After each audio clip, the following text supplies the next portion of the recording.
Hello everybody, welcome back to my channel. My name is JoAnna Sacco and I am your mindset mentor. Today I want to talk about the disease to please. So many of us have this disease to please. So I really wanted to address it because I feel like it is something that is really important, especially for those of us who are trying to grow our business. So I just pinned my YouTube channel to this live. So if you are watching the replay, say hello and just tell me #replay and tell me where you're from. And also I invite you to check out and subscribe to my YouTube channel where you can catch all of the replays of all of the videos that I do here in this Facebook group, which is JoAnna Sacco Mindset Mentoring. Okay, so let's talk about it, guys. Let's talk about the disease to please. So what is the disease to please? So the disease to please is really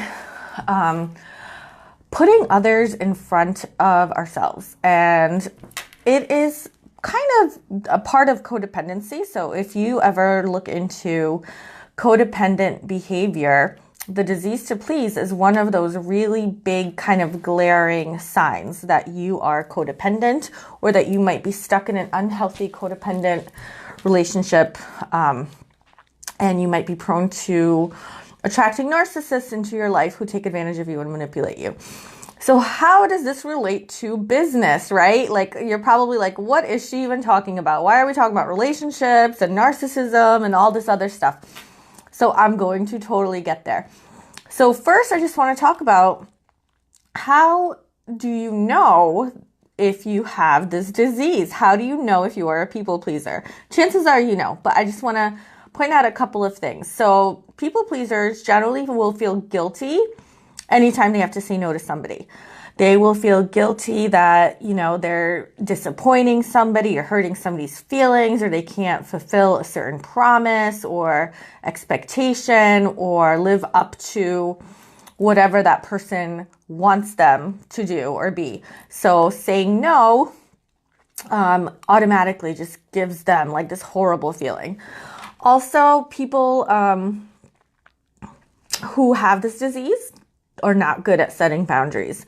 They have no sense of boundaries. They have no sense of, putting up those barriers and saying, no, this isn't good for me. So I'm going to have to put up this boundary where this is not okay in my life. This is not okay for you to treat me this way, for myself to treat myself this way. So setting up boundaries is usually an issue for people with the disease to please.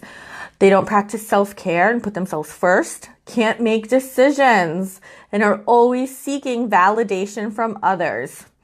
This is another big kind of red flag that you have the disease to please. If you are constantly seeking other people's opinions and then putting those opinions above your own. So just a silly example about, a shirt. So you might like a certain color, but you ask what your friends think about that color and they say, oh no, I really like this other color. So you go out and buy the other color, even though you like, blue. You go out and buy red because your friend says that red is better. So yeah, if you can't make decisions and you're constantly seeking validation from others, you may be a people pleaser. And also not liking confrontation. This is another red flag. If you're not comfortable with confrontation, and I'm not talking like, going out there and getting into bar fights or like beating people up or something stupid like that. But if you're not comfortable setting boundaries, standing up for yourself and, having those confrontations with people, you might be a people pleaser.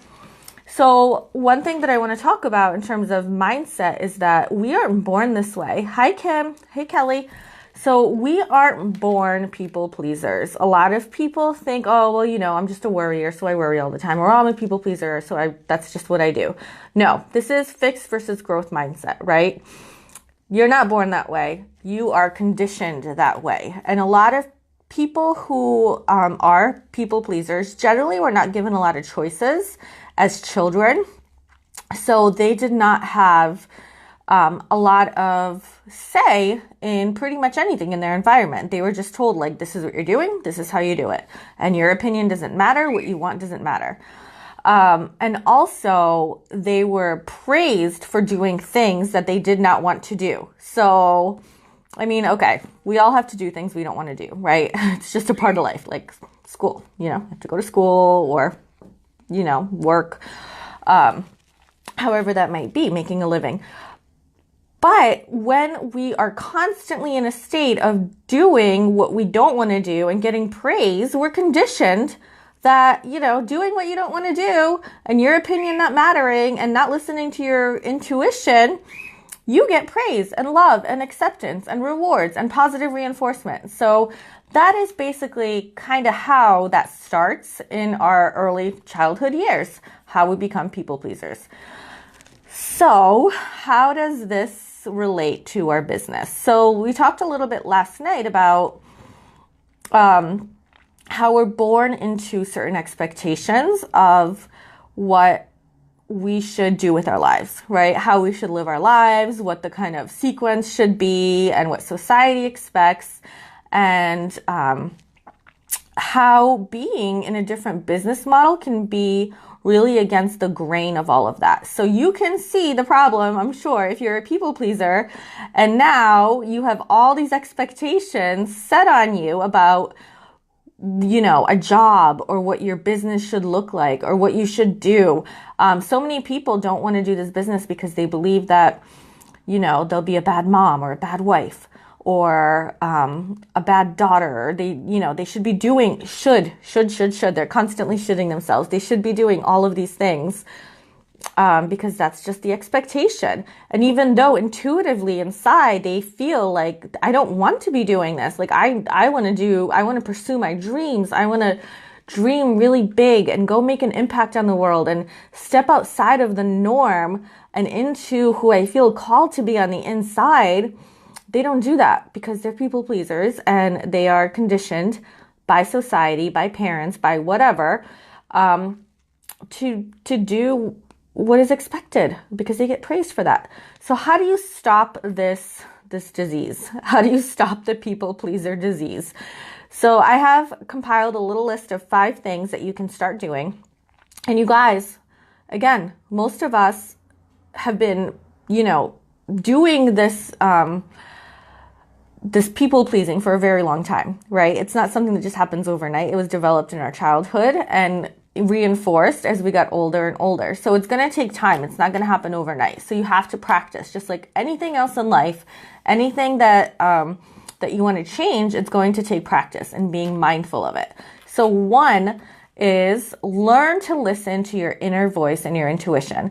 So many people pleasers are so cut off from that. They don't even know what they like anymore. They don't even know what they want because they're just so used to living for others and living for what the expectations of society are, of their partners, of their parents, of their friends, of whoever, that they don't even know how to listen to that inner voice, how to listen to that intuition. So practice really tuning in.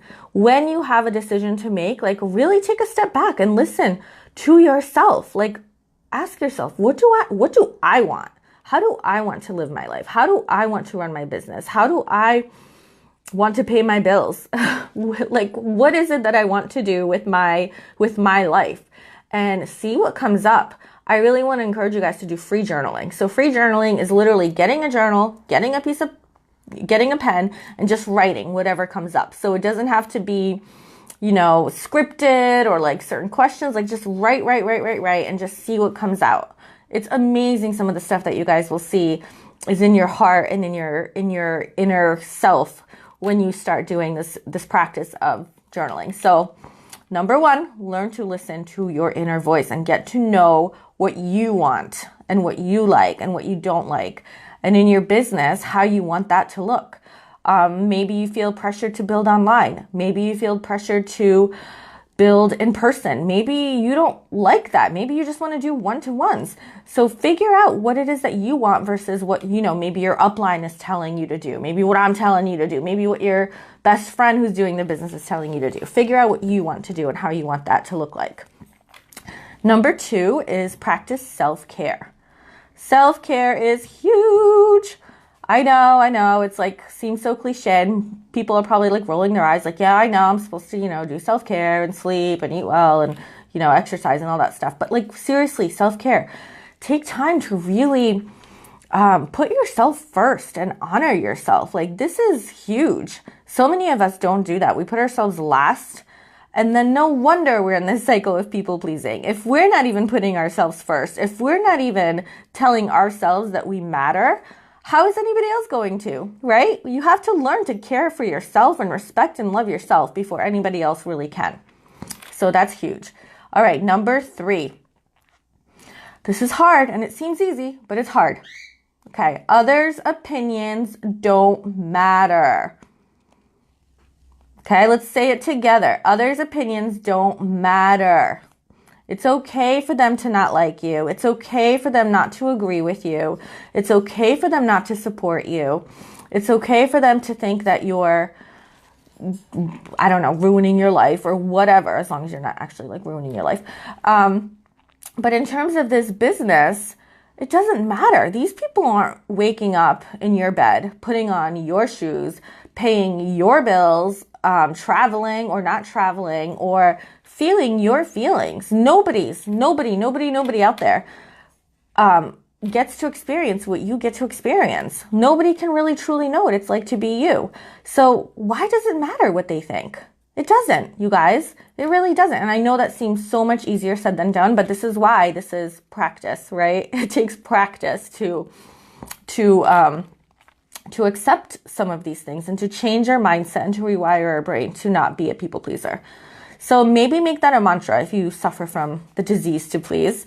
Make that a mantra and just tell yourself others' opinions don't matter. It's okay for them to not like me. It's okay for them to not support me. Because in the end, it's your life. You only have this one life to live. You decide what you do with it. You are the one who's responsible for your own life. Nobody else is. Nobody else is responsible for your life, for your business, for the success, for the failure, for your happiness, for your sadness, for none of that stuff. Only you are responsible for it. So the sooner you can kind of shed yourself of the importance of other people's opinions, the happier and freer you will be. Okay, so that's number 3. Number 4 is become mindful of unhealthy patterns. So the first step to really breaking any, unhealthy mindset patterns that we might have, any behavioral patterns, is to become aware of them. To really know when they're showing up, how often they're showing up, how they're affecting you, how they're affecting your business, how they're affecting your personal life, your relationships. Because if you don't even have that self-awareness of it happening or when it's happening, how are you supposed to change it? So really take inventory of how these unhealthy patterns are showing up and how they're affecting your life. So before you even try to change it, maybe keep a little log. Maybe it's a journal, maybe it's, just a tally, maybe it's just in your brain of how often you are people pleasing, how often you are saying no to yourself, no to your dreams, no to your business, and yes to other people.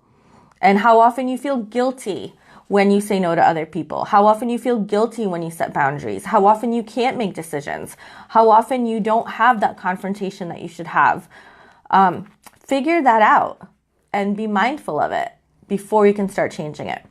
And the last thing that I feel like is super important to heal this disease of people pleasing is telling yourself that you are worthy.